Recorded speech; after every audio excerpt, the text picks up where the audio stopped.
Ladies and gentlemen, if I could have your attention in the media center, we've got a very esteemed guest that is joining us now on our stage. We'd like to welcome Richard Childress. He is going to be our honorary pace car driver tonight for the 40th running of the NASCAR All-Star Race. Richard, of course, is a NASCAR Hall of Famer, legendary team owner. He has won 6 NASCAR Cup Series championships and 14 across all 3 National Touring Series.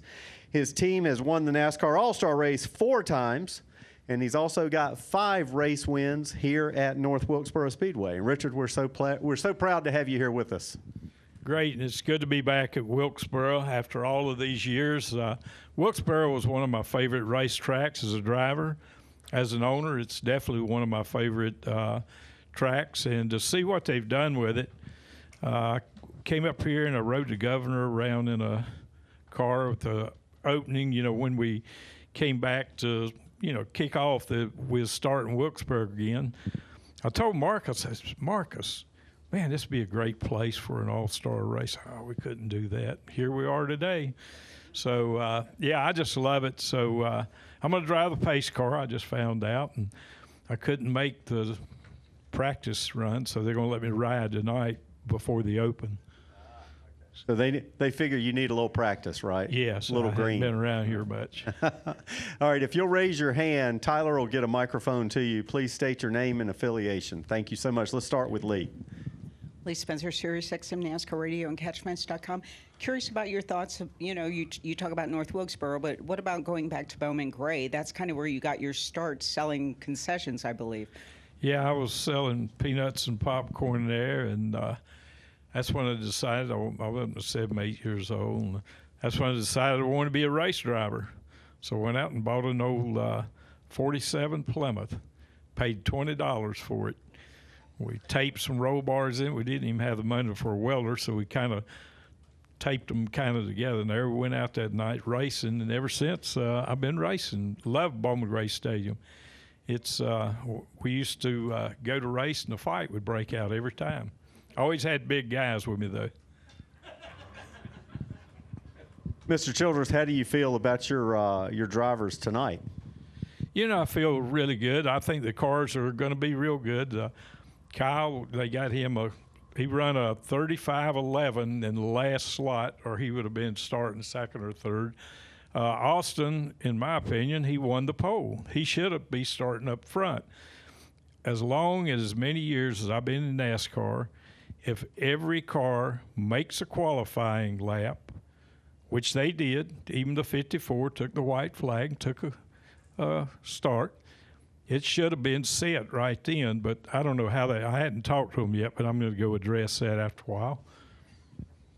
So his car's good. It'd have been better. It's so hard to pass.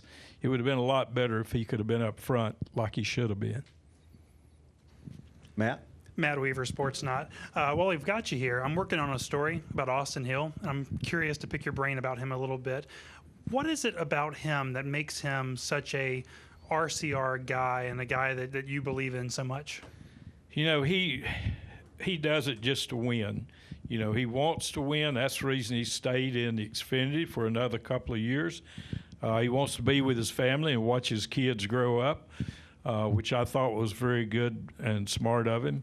But he has the talent to move the Cup, and he just wants to wait till he knows he can get out there and win races. And he has that don't piss me off attitude, and I like it. Yeah. Obviously, this charter situation will dictate a lot of your future plans, but do you see Austin as a guy that in the next couple of years you can build and make him a centerpiece of your future?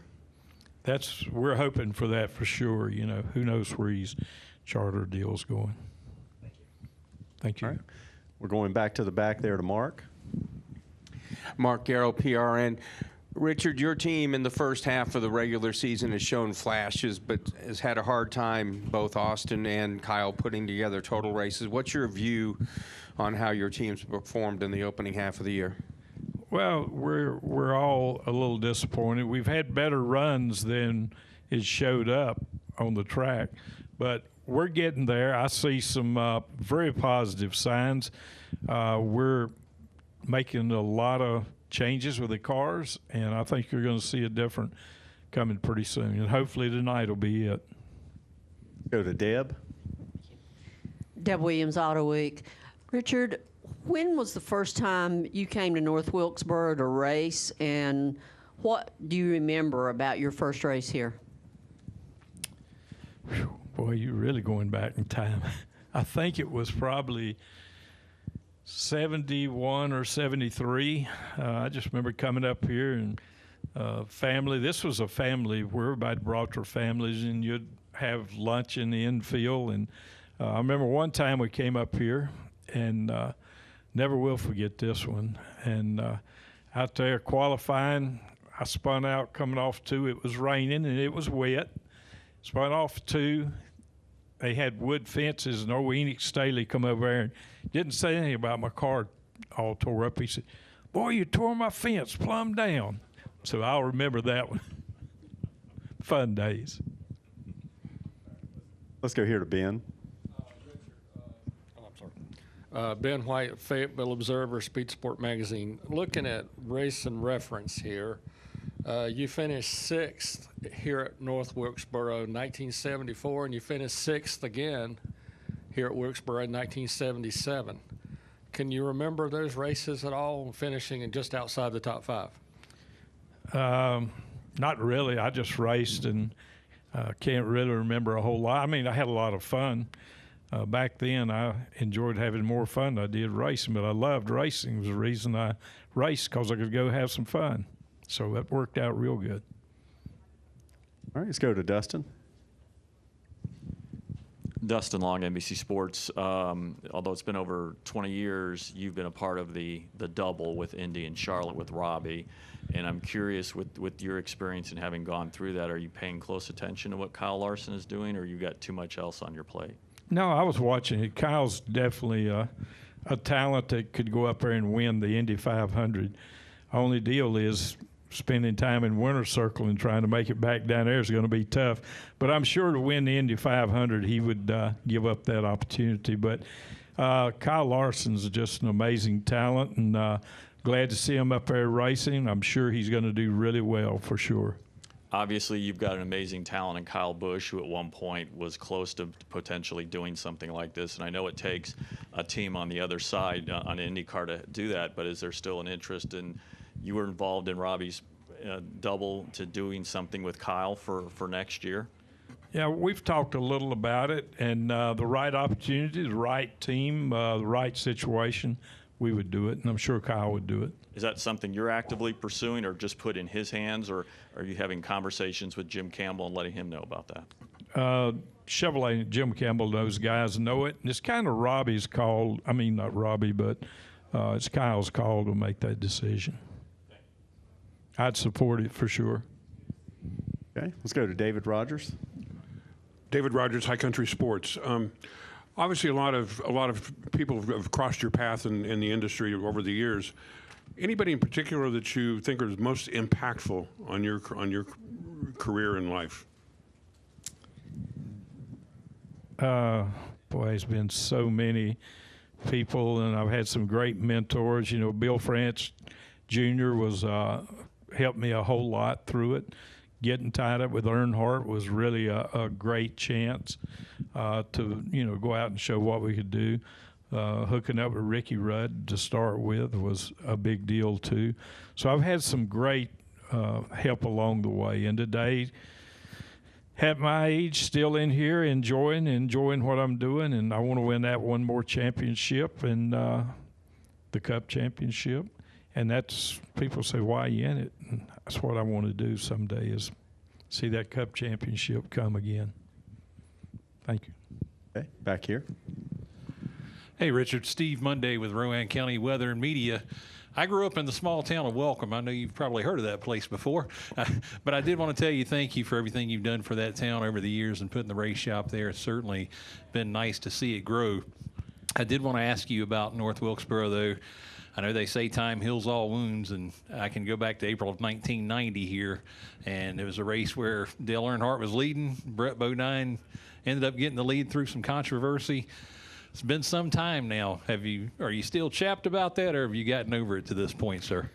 You always remember those. I still remember him and Ricky Rudd going in here and crashing in the corner. I think it ended up costing the championship that year, but I remember that one as well at Wilkesboro. So I got some really great memories of Wilkesboro, and I got some that still kind of gouge you every now and then. Let's go back to Lee. Richard, I'm curious, you were saying you wanted to look at the charter landscape and try to figure things out. You have not just one driver in the Xfinity Series that looks cup bound, but two with Jesse Love. Can you talk about Jesse, and ultimately, would you like to get to 4 teams again?